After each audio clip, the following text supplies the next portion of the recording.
الحمدللہ رب العالمین والصلاة والسلام علی رسولہ الکریم اما بعد فاعوذ باللہ من الشیطان الرجیم بسم اللہ الرحمن الرحیم عما یتساءلون عن النبأ العظیم الذی هم فیہ مختلفون صدق اللہ العظیم۔ رب اشرح لی صدری ویسر لی امری واحلل عقدۃ من لسانی یفقہوا قولی۔ رمضان المبارک کی آج اس بابرکت رات میں ہم سورہ نبا سے قرآن حکیم کی آخری صورت سورہ ناس تک کے مضامین کے مطالعے کا جائزہ لینے کی کوشش کریں گے۔ سورہ نبا میں یہ حقیقت ثابت کی گئی ہے کہ اس دنیا کے بامقصد و باغایت ہونے کا لازمی تقاضا ہے کہ یہ ایک دن ختم ہو اور اس کے بعد ایک ایسا فیصلے کا دن آئے جس میں نیکوکاروں کو ان کی نیکیوں کی صلاح ملے اور جو مجرم ہوں وہ اپنے کیے کی سزا بھگتیں۔ اسی طرح اسی سورہ میں بھی ایک یوم الفصل کا بات فرمایا ہے جس میں اللہ تعالیٰ کے باغی اپنی سرکشی کی سزا بھگتیں گے اور خدا ترس اپنی ترسی کا انعام پائیں گے۔ اس میں کلام استفہام کے انداز میں شروع ہوا جو ان متکبرین و مکذبین کو خطاب کرنے کے لیے مخصوص ہے جو بالکل بدیہی حقائق کو جھٹلانے کے درپے ہوں، دلائل کے پہلو بہ پہلو زجر و ملامت اور تہدید و توبیخ ہر آیت میں نمایاں ہیں۔ اہل ایمان کے لیے جو بشارت ہے وہ بھی گویا ان کے مکذبین کی تہدید ہی کے پہلو سے آئی ہے، وہ اس کو سامنے رکھ کر اپنے انجام کا موازنہ کر لیں۔ پھر اگلی صورت سورہ نازیات، اس صورت میں بھی قریش کے ان سرکشوں کو انذار ہے جو عذاب اور قیامت کو بالکل بعید از امکان محض ایک دھمکی خیال کرتے تھے، ہواؤں اور دریاؤں اور بادلوں کے عجائب شہادت میں پیش کر کے ان کو آگاہ فرمایا ہے کہ اپنے آپ کو خدا کی پکڑ سے محفوظ نہ سمجھو اور رسول کو جھٹلانے کی جسارت نہ کرو، تم اسی وقت تک محفوظ ہو جب تک اللہ نے تم کو مہلت دے رکھی ہے، جو ہی یہ مہلت ختم ہوئی اللہ کی پکڑ میں آ جاؤ گے اور اس کے لیے اللہ کو کوئی اہتمام نہیں کرنا پڑے گا۔ یہی ہوائیں اور یہی بادل جو ہر جگہ موجود اور تمہاری زندگی کے لیے ناگزیر ہیں قہر الہی کی شکل اختیار کر لیں گی اور تمہیں جڑ سے اکھاڑ پھینکیں گی۔ اپنے اس اسلوب کے اعتبار سے یہ صورت سورہ ذاریات اور سورہ مرسلات سے ملتی جلتی ہے۔ پھر سورہ عبس، یہ صورت سابق صورت کے آخر میں نبی کریم صلی اللہ علیہ وسلم کو تسلی دیتے ہوئے یہ جو فرمایا تھا کہ آپ تو بس انہی لوگوں کو قیامت سے ڈرا سکتے ہیں جو اس سے ڈرنے والے ہیں، اسی مضمون سے اس صورت کی تمہید استوار فرمائی اور نبی کریم صلی اللہ علیہ وسلم کو بانظار عتاب قریش کے ان سرکشوں کے پیچھے وقت ضائع کرنے سے روک دیا جو ایمان نہ لانے کے روز روز نئے نئے بہانے تلاش کرتے اور نازک مزاجی میں اس حد تک بڑھ گئے تھے کہ آپ سے مطالبہ کرتے تھے کہ جب تک آپ اپنے غریب ساتھیوں کو اپنے پاس سے ہٹا نہیں دیں گے اس وقت تک وہ آپ کے مجلس میں بیٹھنے کے روادار نہیں ہوں گے۔ اس پوری صورت میں انہی سرکشوں پر نہایت شدت سے عتاب ہے، اگرچہ خطاب بظاہر نبی کریم صلی اللہ علیہ وآلہ وسلم سے ہے لیکن عتاب کا رخ تمام تر قریش کے سرداروں ہی کی طرف ہے۔ آخر میں قیامت کے دن کی تصویر کشی کی گئی کہ اس دن ہر شخص کو نفسی نفسی کی جو حالت طاری ہوگی، جن لوگوں نے قیامت کی پیشی سے ڈرتے ہوئے زندگی گزاری ان کی شادمانی کا بیان، اور جو اس سے بے فکر رہے اور اسی حال میں مرے ان کی بدبختی کا بیان ہوا۔ پھر سورہ تکویر شروع ہوتی ہے۔ پچھلی دونوں صورتیں نازیات اور عبس میں جن ہولناک قیامت سے تامہ ساخہ کے ناموں سے ڈرایا گیا تھا، اس صورت میں اسی ہولناکی کی پوری تصویر ہے۔ آسمانوں اور زمین اور ان کے درمیان کی چیزوں، پھر انسانوں کے قریب و بعید اور اس کے ظاہر اور باطن کے ہر گوشے میں اس ہلچل کے جو اثرات مرتب ہوں گے وہ اس طرح نگاہوں کے سامنے کر دیے گئے ہیں کہ انسان اگر سوچنے سمجھنے والا ہو تو ان آیت کے آئینے میں وہ سب کچھ دیکھ سکتا ہے جو ابھی پس پردہ ہیں، لیکن ایک دن وہ سب اس کے سامنے آنے والا ہے۔ اس کے بعد قریش کے مکذبین کو مخاطب کر کے آگاہ کیا گیا ہے کہ قرآن اس دن سے جو تمہیں ڈرا رہا ہے تو اس کو ایک حقیقت سمجھو اور اس کی تیاری کرو۔ یہ اللہ کا نازل کردہ کلام ہے، جو اس نے اپنے سب سے مقرب و معتمد فرشتے کے ذریعے سے اپنے رسول پر اتارا ہے۔ اگر تم نے ان کاہنوں کی کہانت اور شاعروں کی شاعری سمجھ کر رد کر دیا تو یاد رکھو کہ نہ اللہ کا کچھ بگاڑو گے نہ رسول کا، بلکہ اپنی ہی تباہی کا سامان کرو گے۔ رسول کا کام لوگوں تک اس یاد دہانی کو پہنچا دینا ہے، اس کے بعد ذمہ داری لوگوں کی اپنی ہے، اور یہ بھی یاد رکھو کہ اس پر ایمان لانے کی توفیق انہی کو حاصل ہوگی جو حق کے قدردان اور اس کے طالب ہوں گے۔ یہ اللہ تعالیٰ کی مقرر کردہ سنت ہے جس میں کوئی تبدیلی نہیں ہو سکتی۔ پھر سورہ انفطار کا آغاز ہوتا ہے۔ یہ سورہ تکویری کا پیر ہے، دونوں کے ظاہر اور باطن اور اسلوب اور معنی میں نہایت واضح مشابہت ہے۔ جس طرح سابق صورت میں پہلے اس ہلچل کی تصویر کھینچی گئی ہے جو ظہور قیامت کے وقت آسمانوں اور زمین میں برپا ہوگی، اسی طرح اس صورت کا آغاز بھی اسی ہولناکی کے ذکر سے ہوا ہے۔ دونوں میں اصل مدعا بھی تقریباً ایک ہی طرح کے الفاظ میں بیان ہوا ہے۔ پہلی صورت میں ہولناکی قیامت کی تصویر کے بعد فرمایا علمت نفس ما احضرت، اس دن ہر جان اس چیز کو دیکھ لے گی جو اس نے پیش کی۔ اسی طرح اس صورت میں ٹھیک اسی محل میں فرمایا کہ علمت نفس ما قدمت و اخرت، اس دن ہر جان دیکھ لے گی جو اس نے آگے بڑھایا اور جو پیچھے چھوڑا۔ سلف سے بھی یہ بات منقول ہوئی ہے کہ جس کو ہولناکی قیامت کی تصویر دیکھنی ہو وہ ان دو صورتوں میں دیکھ لے۔ دونوں میں اصل مخاطب وہ اغنیاء اور متکبرین ہیں جو قرآن کے انذار کو اس وجہ سے خاطر میں نہیں لا رہے تھے کہ ان کو اپنے قلعوں اور حصاروں میں دراڑ پڑنے کا کوئی اندیشہ نہیں تھا۔ اس صورت میں استدلال خالق کائنات کی صفات خلق، قدرت، حکمت، عدل اور رحمت سے کی گئی، یعنی انسان کی خلقت کے اندر اللہ تعالیٰ کی قدرت اور رحمت کی جو نشانیاں ظاہر ہیں ان کا بدیہی تقاضا یہ ہے کہ وہ ایک روز جزا و سزا بھی لائے جس میں وہ اپنے نیکوکار اور وفادار بندوں کو انعام اور نافرمانوں اور سرکشوں کو سزا دے۔ ایک ایسے دن کا آنا لازمی ہے اور اللہ تعالیٰ کے لیے یہ کام ذرا بھی دشوار نہیں ہے۔ پھر سورہ المطففین کا آغاز ہوتا ہے۔ اس سورت کا موضوع قریش کو متنبع کرنا ہے کہ قیامت کے بارے میں وہ کسی غلط فہمی میں نہ رہیں، انہیں ہر حال میں اپنے پروردگار کے حضور پیشی کے لیے اٹھنا ہے اور اپنے اعمال کے لحاظ سے لازماً الگ الگ انجام کو پہنچنا ہے۔ اس صورت میں استدلال اس فطرت سے ہے جو فاطر نے انسان کے اندر ودیعت فرمائی ہے۔ اس استدلال کی تقریر بالاجمال یوں ہے کہ انسان فطری طور پر عدل اور خیر کو پسند کرنے والا ہے اور ظلم اور شر سے نفرت کرنے والا ہے۔ اس کی یہ پسند اور ناپسند اس بات کی شہادت ہے کہ فاطر فطرت اللہ تبارک تعالیٰ عدل اور ظلم یا بالفاظ دیگر عادل اور ظالم میں فرق اور امتیاز کرنے والا ہے۔ یہ نہیں ہو سکتا کہ نیک اور بد دونوں اس کے نزدیک یکساں ہو جائیں۔ اگر ایسا ہوتا تو وہ انسان کی فطرت میں نیک اور بد میں یہ امتیاز کیوں رکھتا؟ رہا یہ سوال کہ انسان جب طبعاً نیکی پسند ہے تو وہ بدی کیوں کر گزرتا ہے، تو اس کا جواب یہ دیا ہے کہ وہ بدی اس وجہ سے نہیں کرتا کہ یہی اس کو فطرتاً مرغوب ہے۔ فطرتاً تو اس کو مرغوب نیکی ہی ہے، لیکن بسا اوقات نفس کے دوسرے داعیات سے وہ مغلوب ہو کر اپنی فطرت کے خلاف بدی کا ارتکاب کر بیٹھتا ہے۔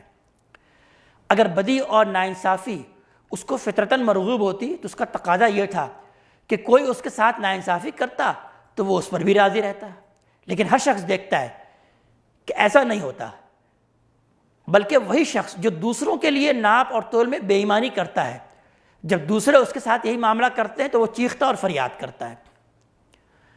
قرآن نے اسی سورہ میں انسان کی اسی فطرت کو شہادت میں پیش کر کے یہ تذکیر فرمائی ہے کہ اللہ تعالیٰ خود عادل ہے اور اس نے اپنے بندوں کے اندر بھی عدل اور خیر کی محبت ودیعت فرمائی ہے۔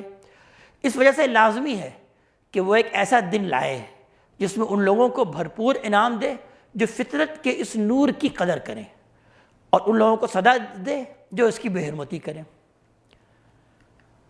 اگلی صورت سورہ انشقاق اور پچھلی صورت سورہ المطففین میں نہایت واضح معنوی مشابہت بھی موجود ہے۔ جزا و سزا کے منکروں کو جس طرح اس میں متنبع کیا گیا ہے، اسی طرح اس سورہ میں بھی، سورہ انشقاق میں بھی اسی گروہ کو جھنجھوڑا گیا۔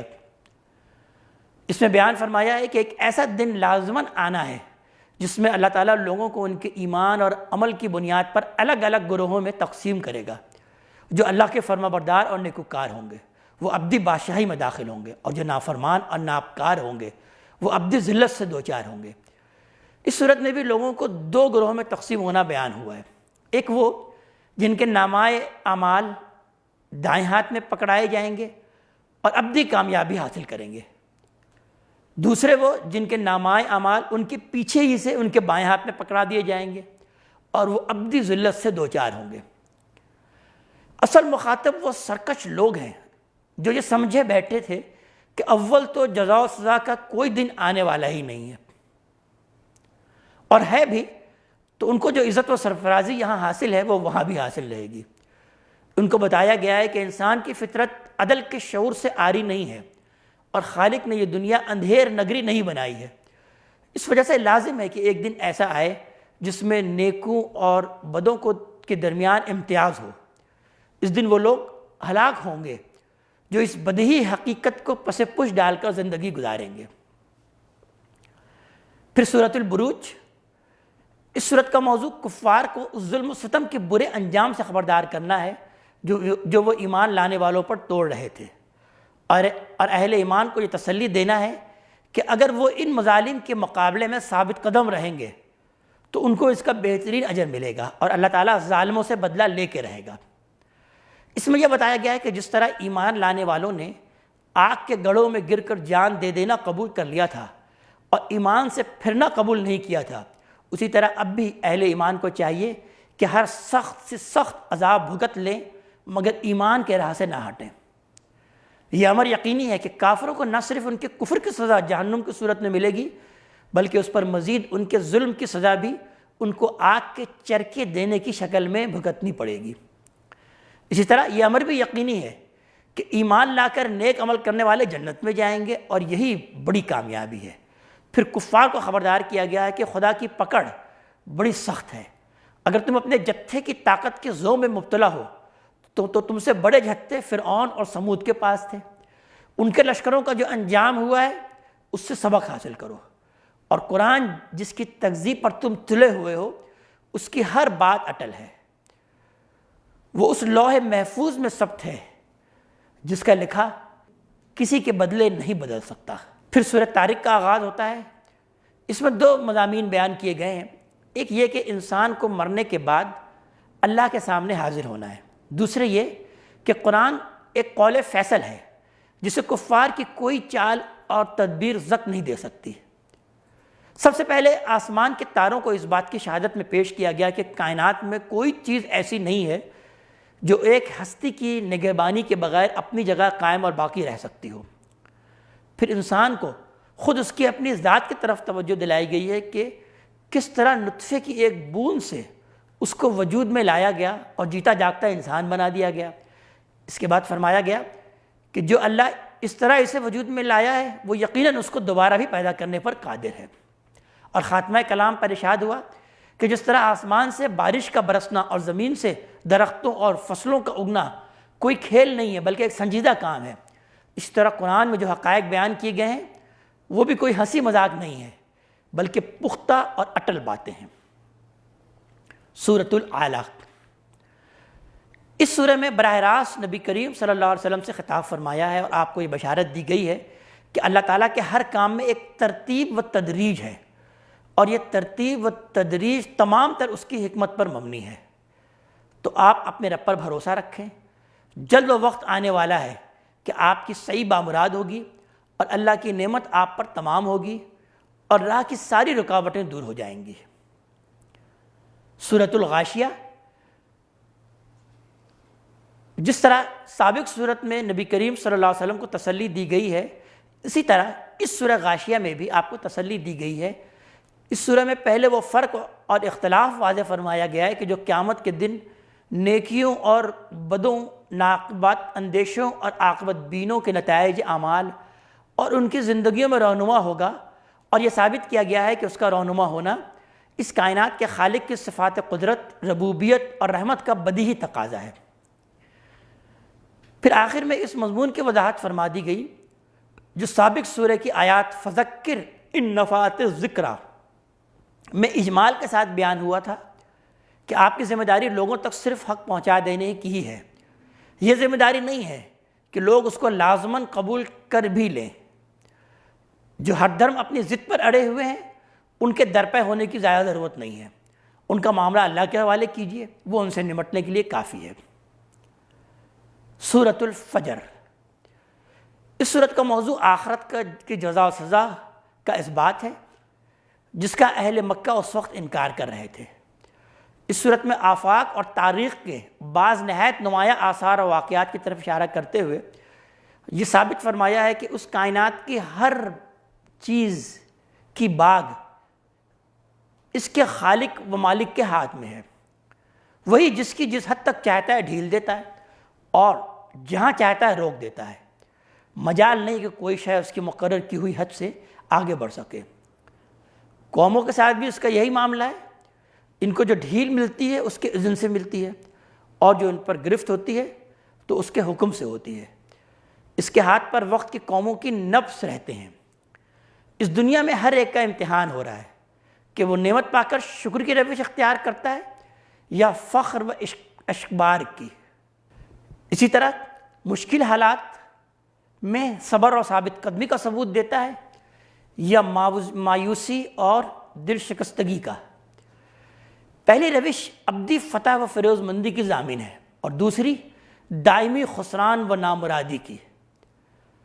اللہ کا مبارک بندہ وہ ہے جو نفس مطمئنہ کے ساتھ اپنے رب کی طرف لوٹتا ہے، نہ نعمت پا کر مغرور ہوتا ہے اور نہ فقر کی آزمائش سے دل شکستہ ہوتا ہے. انہی کو راضیتم مرضیہ کی بادشاہی حاصل ہوگی. یا ایتھا النفس المطمئنہ ارجعی الی راضیتم مرضیہ. پھر سورہ بلد کا آغاز ہوتا ہے. اس صورت میں یہ بتایا گیا ہے کہ اس سرزمین مکہ میں جب حضرت ابراہیم علیہ السلام نے اپنے فرزند حضرت اسماعیل علیہ السلام کو یہاں بسایا، رزق کے وسائل سے بھی محروم تھی یہ سرزمین اس وقت اور امن سے بھی. لیکن حضرت ابراہیم علیہ السلام نے حضرت اسماعیل علیہ السلام اور ان کی ذریت کے لیے رزق اور امن کی جو دعا فرمائی، اس کی برکت سے یہاں رزق کی بھی فراوانی ہوئی ہے اور امن کے اعتبار سے بھی اس علاقے کا یہ حال ہے کہ یہاں کسی انسان تو درکنار کسی جانور کو بھی دکھ پہنچانا گناہ ہے. اسی امن اور رزق کا یہ فیض ہے کہ اولاد اسماعیل یہاں خوب پھلی پھولی اور پورے ملک میں اس کو سیادت و قیادت حاصل ہوئی. لیکن یہ نعمتیں پا کر اپنی پچھلی تاریخ یہ لوگ بھول بیٹھ گئے. اب یہ اسی ذوق میں مبتلا ہیں کہ یہ جو کچھ ان کو حاصل ہے یہ تو ان کا پیدائشی حق ہے. اللہ کی راہ میں خرچ کرنا ان کے دلوں پر بہت گراں گزرتا ہے. ان کی آنکھیں عبرت نگاہی سے محروم اور زبانیں حق اور صبر و احسان کے ذکر سے گنگ ہو چکی ہیں. اب ان کا مال ان کی اپنی عیاشیوں اور فضول خرچیوں کے لیے ہے. کوئی نہیں ہے جو یتیموں اور مسکینوں کی خدمت کی راہ میں کوئی قربانی پیش کرنے اور آخرت کی ابدی کامیابی حاصل کرنے کا حوصلہ کرے، بلکہ سب نے جہنم کی راہ اختیار کر لی ہے. پھر سورہ شمس شروع ہوتی ہے. اس کا موضوع نیکی اور بدی کا فرق سمجھانا اور ان لوگوں کو برے انجام سے ڈرانا ہے جو اس فرق کو سمجھنے سے انکار اور بدی کے راہ چلنے پر اصرار کرتے ہیں. اس سورہ میں مخاطبین کو طغیان اور سرکشی کے انجام سے ڈرایا گیا ہے. اس کی تمہید یوں بنائی گئی ہے کہ دیکھتے ہو کہ کائنات بظاہر ازداد کی ایک رزم گاہ تھی، لیکن خدائے قادر و قیوم ان ازداد میں سے، ان اپوزٹس چیزوں میں سے کسی کو ان کے حدود سے تجاوز نہیں کرنے دیتا، جس کا فیض یہ ہے کہ یہ ازداد یعنی یہ اپوزٹس اشیاء نہ صرف یہ کہ آپس میں ٹکراتے نہیں بلکہ پوری سازگاری کے ساتھ اس کائنات کی خدمت کرتے ہیں اور ان کی سازگاری ہی پر اس کی بقا کا انحصار ہے. ورنہ یہ دنیا پلک جھپکتے ہی میں درہم برہم ہو جاتی. اس کے بعد نفس انسانی کی تشکیل کی طرف اشارہ فرمایا ہے کہ جو حال اس عالم اکبر کا ہے وہی حال عالم اصغر یعنی نفس انسانی کا بھی ہے۔ یہ بھی خیر و شر کے متضاد داعیات اور محرکات سے مرکب ہے۔ یہ اور خالق نے انسان کی فطرت میں خیر و شر کا امتیاز بھی ودیت فرمایا ہے، اور خیر سے محبت اور شر سے نفرت کا ذوق بھی بخشا ہے۔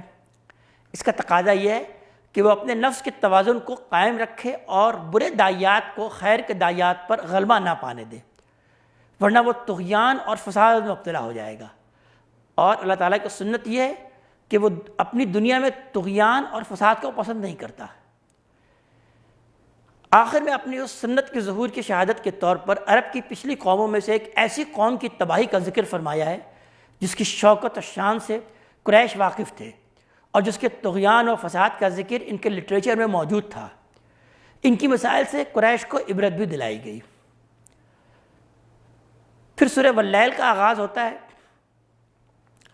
سابق سورہ شمس میں نفس انسانی سے متعلق فرمایا کہ قد افلح من زکاہا وقد خاب من دساہا، فلاح پائی جس نے اپنے اس نفس کو پاکیزہ کیا، اور نامراد ہوا جس نے اس کو آلودہ کیا۔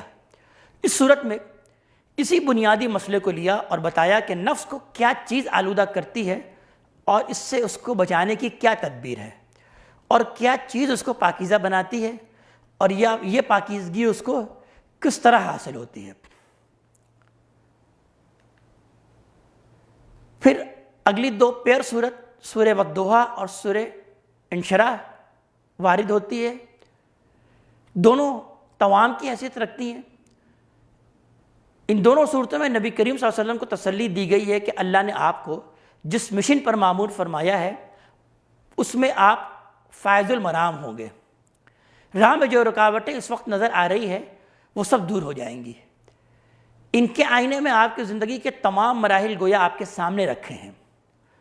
سورہ الم نشرح اس دور میں نازل ہوئی ہے جب مخالفت کی شدت کے علی الرغم افق میں کامیابی کے کچھ آثار بھی نمایاں ہونے لگے تھے۔ پھر سورہ 3 کا آغاز ہوتا ہے۔ اس سورت کا موضوع جزا و سزا کا اثبات ہے۔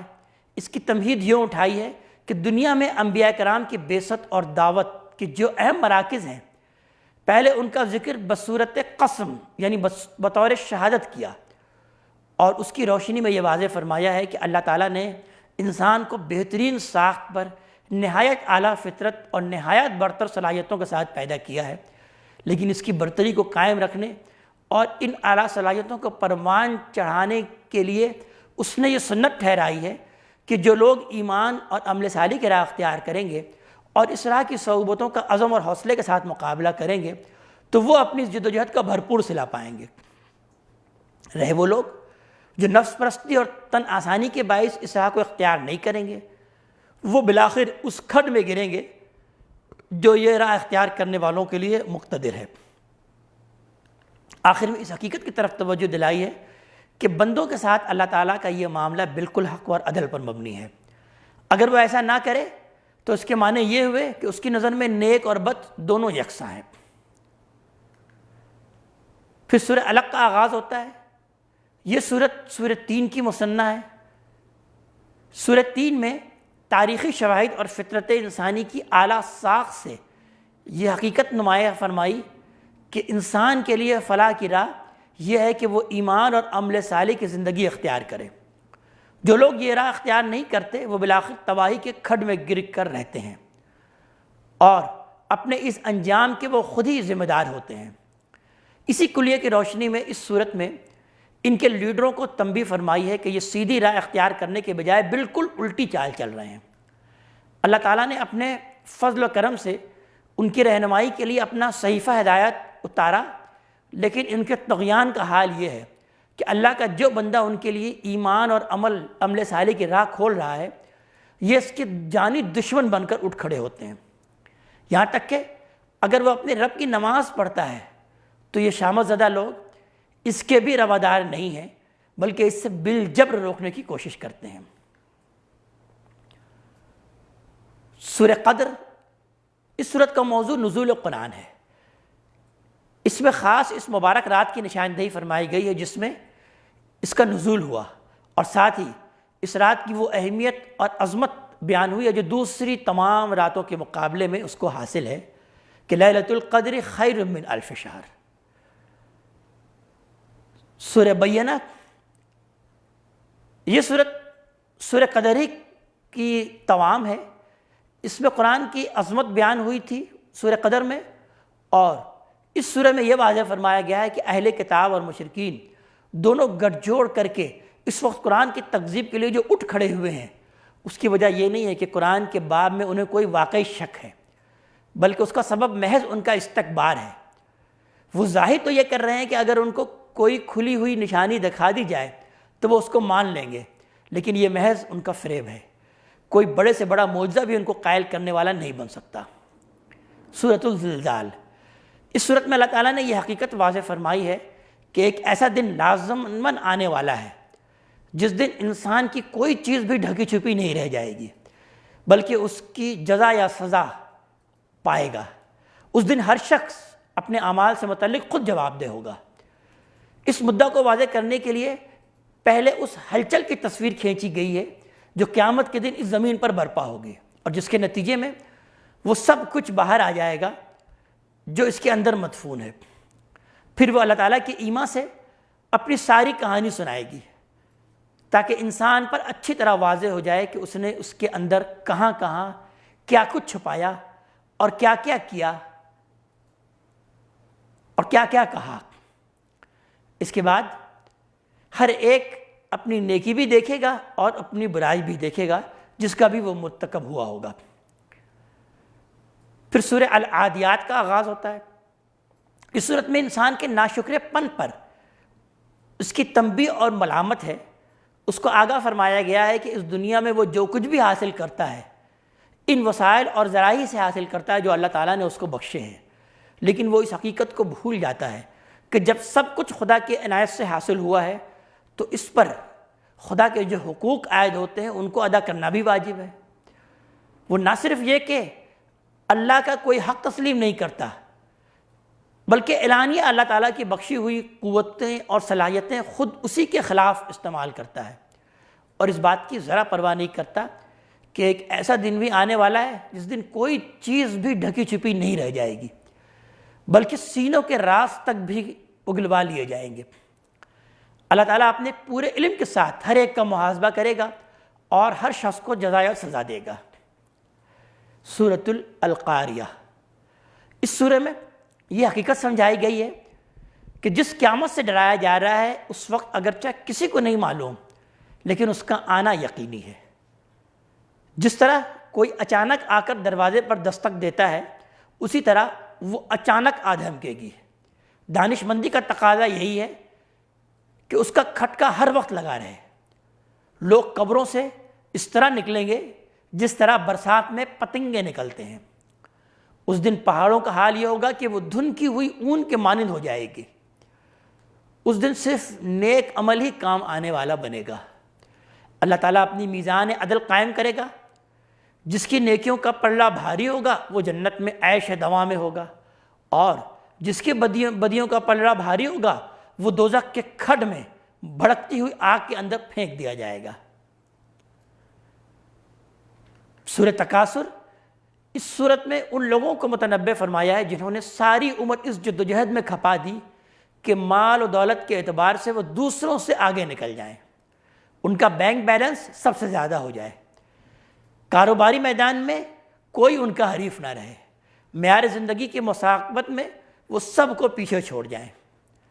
بس اسی تگ و دو میں ان کی ساری زندگی ختم ہو گئی، اور اس امر پر غور کرنے کی انہیں کبھی توفیق نہیں ہوئی کہ آگے ایک یقینی مرحلہ حساب و کتاب اور جزا و سزا کا بھی آنے والا ہے، جس سے بے پرواہ رہ کر زندگی گزارنے والوں کو جہنم سے سابقہ پیش آئے گا، اور اس دن ہر ایک سے یہ پرسش بھی ہونی ہے کہ اس نے دنیا میں جو کچھ حاصل کیا کس راستے سے حاصل کیا اور اس کو کس راہ میں صرف کیا، اور اللہ تعالیٰ نے جو قوتیں اور صلاحیتیں اور جو نعمتیں اس کو بخشی ان کا کتنا حصہ اس نے بخشنے والوں کی خوشنودی کے لیے استعمال کیا اور کتنا اپنے نفس اور شیطان کی خوشنودی کے لیے استعمال کیا۔ پھر اس کے بعد ایک مختصر ترین صورت سورہ والعصر کا آغاز ہوتا ہے، جس میں اللہ تعالیٰ نے زمانے کو گواہ بنا کر بیان کیا کہ بے شک تمام کے تمام انسان خسارے میں ہیں، سوائے ان لوگوں کے جو یہ 4 کام کریں۔ نمبر 1 ایمان لے کر آئے، نمبر 2 انہوں نے عمل صالح کیا، نمبر 3 انہوں نے ایک دوسرے کو حق کی وصیت کی، اور نمبر 4 انہوں نے ایک دوسرے کو صبر پر رہنے کی، اس حق بات پر جمے رہنے کی وصیت کی۔ یہی لوگ ہیں کہ جو کہ خسارے سے بچ جائیں گے، باقی انسانیت خسارے سے دوچار ہونے والی ہے۔ سورہ ہمزہ،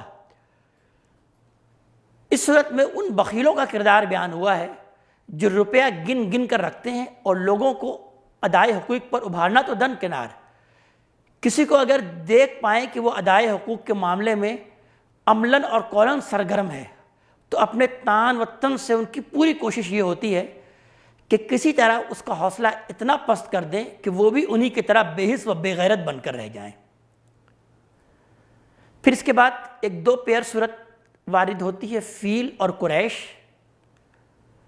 سورہ فیل اور اس کے بعد سورہ قریش، اس میں قریش کو یہ تنبیہ فرمائی گئی ہے کہ تمہیں اس سرزمین میں جو امن اور رزق حاصل ہے وہ تمہاری تدبیر اور قابلیت اور تمہارے استحقاق کا کرشمہ نہیں ہے، بلکہ یہ تمام تر حضرت ابراہیم علیہ السلام کی دعا اور ان کے بنائے ہوئے اس گھر کی برکت کا ثمرہ ہے۔ اس وجہ سے تم پر فرض عائد ہوتا ہے کہ اس امن اور رزق پر نازہ ہونے کے بجائے اس گھر کے خداوند کی بندگی کرو جس نے تمہیں بھوک میں کھلایا اور خطرے سے نچند کیا۔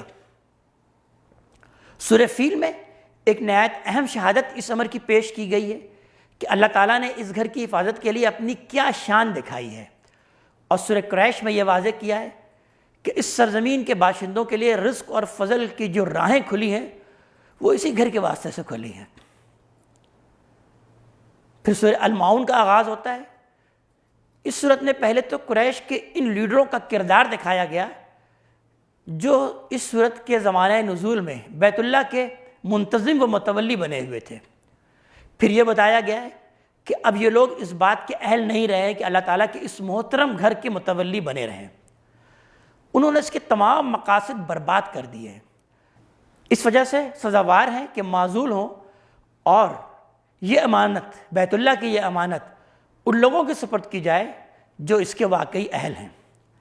لہٰذا پہلے قریش کے ایک لیڈر کے کردار کی طرف نہایت تعجب انگیز بلکہ نفرت انگیز انداز میں توجہ دلائی ہے کہ یہ شخص جس شقاوت قلب کے ساتھ یتیموں کو دھکے دیتا ہے وہ اس بات کی صاف دلیل ہے کہ اس کا سینہ جزا و سزا کے عقیدے سے خالی ہے۔ اگرچہ اس کا نام نہیں لیا گیا لیکن قرینہ دلیل ہے کہ اشارہ ابو لہب کی طرف ہے جو سورت کے زمانہ نزول میں بیت اللہ کے تمام مالی وسائل پر تنہا قابض تھا۔ اس کے بعد ان لوگوں کے کردار پر روشنی ڈالی ہے جو بیت اللہ میں آ کر بظاہر نماز کی رسم تو ادا کرتے ہیں لیکن ان کی نماز بالکل بے روح ہے، محض ایک قسم کی ایکٹنگ ہوتی ہے۔ چنانچہ ان کا یہ حال تھا کہ روزمرہ ضروریات زندگی کی کوئی چھوٹی سی چھوٹی چیز بھی ان سے کوئی مانگ بیٹھے تو وہ بھی دینے کا حوصلہ نہیں رکھتے۔ سورۃ الکوثر، اس سورہ میں نبی کریم صلی اللہ علیہ وآلہ وسلم کو براہ راست خطاب کر کے بشارت دی ہے کہ اب خیر کثیر کے اس خزانہ یعنی بیت اللہ کو ان خائنوں سے لے کر ہم نے آپ کی تحویل میں دیا ہے، تو آپ اپنے ربی کی نماز پڑھیں اور اسی کے لیے قربانی کریں، ان مشرکوں کی طرح اس کو شرک سے آلودہ نہ ہونے دیں۔ ساتھ ہی مخالفین کو یہ وعید بھی سنائی گئی ہے کہ ان لوگوں کو اللہ تعالیٰ کی جو رحمتیں اور برکتیں حاصل ہوئیں وہ اسی گھر کی بدولت ہی حاصل ہوئی ہیں، اس سے منقطع ہو جانے کے بعد وہ تمام برکتوں سے بھی محروم ہو جائیں گے، جس کا نتیجہ بالآخر یہ ہوگا کہ ان کی جڑ ہی کٹ جائے گی۔ سورۃ الکافرون، اس صورت میں نبی کریم صلی اللہ علیہ وسلم کی طرف سے قریش کے ائمہ کفر سے برات کا اعلان ہے۔ یہ اعلان برات رسولوں کی اس سنت کے مطابق ہوا ہے کہ اللہ کے رسول اپنی قوم کو پہلے دین کی بنیادی باتوں توحید اور قیامت کی دعوت دیتے ہیں، جب وہ مایوس کر دیتے ہیں اور بالکل واضح ہو جاتا ہے کہ یہ ہر دھرم اپنی ضد سے باز آنے والے نہیں ہیں، تب اللہ تعالیٰ کی طرف سے رسول کو ہجرت کا حکم ہوتا ہے اور وہ قوم سے اعلان برات کرتا ہے، اپنے ساتھیوں کے ساتھ ہجرت کر جاتا ہے۔ سورۃ النصر، اس صورت میں نبی کریم صلی اللہ علیہ وسلم کو بشارت دی گئی ہے کہ وہ وقت قریب ہے کہ آپ کے لیے خاص نصرت غیبی ظاہر ہوگی، مکہ فتح ہوگا، اور جس مشن پر اللہ تعالیٰ نے آپ کو مامور فرمایا ہے آپ اس سے سرخروئی کے ساتھ فارغ ہو کر اپنے رب کی خوشنودی اور رضامندی سے سرفراز ہوں گے۔ سورۃ اللہب، اس صورت کا موضوع قریش کے ائمہ کفر بالخصوص ابو لہب کی ہلاکت کا اعلان ہے۔